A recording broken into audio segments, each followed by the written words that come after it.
Good morning and welcome to another edition of Bat Chat. I'm Dale Bullock and today we have a packed show for you.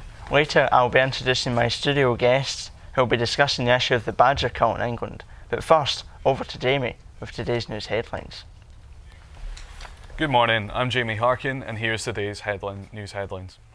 Egypt's former president Mohamed Morsi has arrived at his trial accused of inciting murder. He's charged along with 14 members of the Muslim Brotherhood after rioting outside the presidential palace in Cairo last December. A terror suspect who escaped surveillance by changing into a burqa on a visit to a mosque is being hunted by police. Mohammed Ahmed Mohammed was last seen in West London on Friday.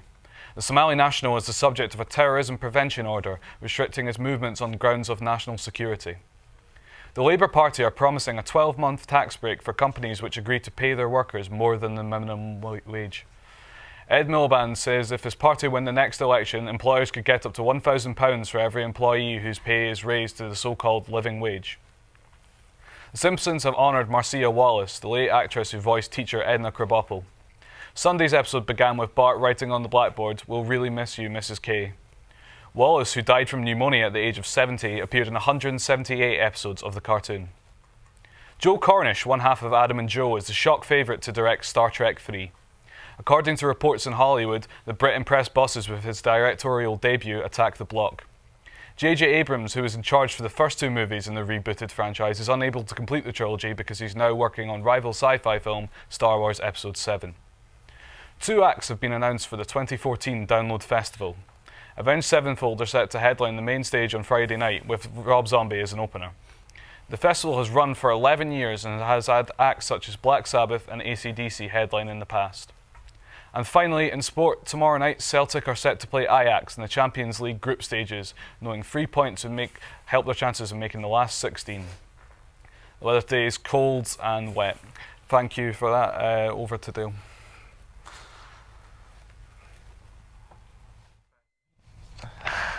Thank you very much, Jamie. We will now be going off for a short break. When we come back, we'll be discussing the issue of the badger cult with my two guests. Don't go away, because it's going to be very exciting. Autoglass directly as soon as you spot a chip. We're here 24 hours a day, every day. Usually if you're fully comp, a repair's free and won't affect your no claims. Most insurers recommend Autoglass, so no need to call them. Contact us direct on 0800 222 333 or book online. Autoglass repair, Autoglass replace. It is not the strongest of the species that survives, nor the most intelligent. It is the one that is the most adaptable to change.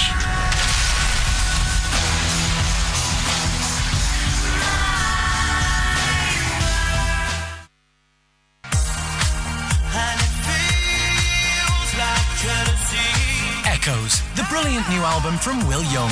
Pre-order now. You said you love me, I know it's true.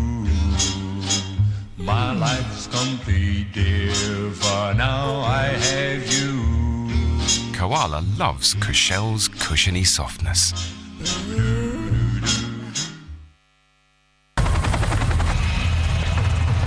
You could also be part of the story in the RAF Reserves. Search online for RAF Reserves. Introducing new Activia pouring yogurt. Delicious, nutritious, gorgeously silky. Breakfast will never be the same again. Welcome back. I'm joined in the studio by my two guests, Lyle Crawford and Mikey Hanlon. Welcome to you both. Thanks. The badger cult began this summer in a bid to control the spread of bovine tuberculosis in cattle.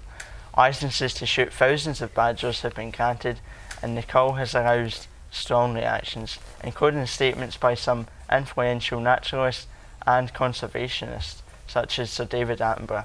Lyle, what is your take on the issue, first of all? Well, Dale, as a farmer and MP from Troon, yes, I understand that farmers in Britain are very with the government in the decision to continue the cult. It's a tradition that I've been doing for years. So it's not just your opinion, it's numerous people, a lot of my colleagues agree with it. Killing badgers saves us money and time.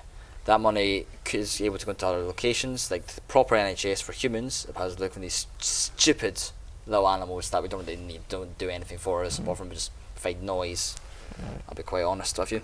I've noticed Mikey's taking quite a strong reaction to that. Mikey, what's your opinion on it? Nothing but noise. I'm very, very sorry if you consider a life, a creature, nothing but noise, and you find that's an acceptable reason to slaughter them, to murder thousands of them.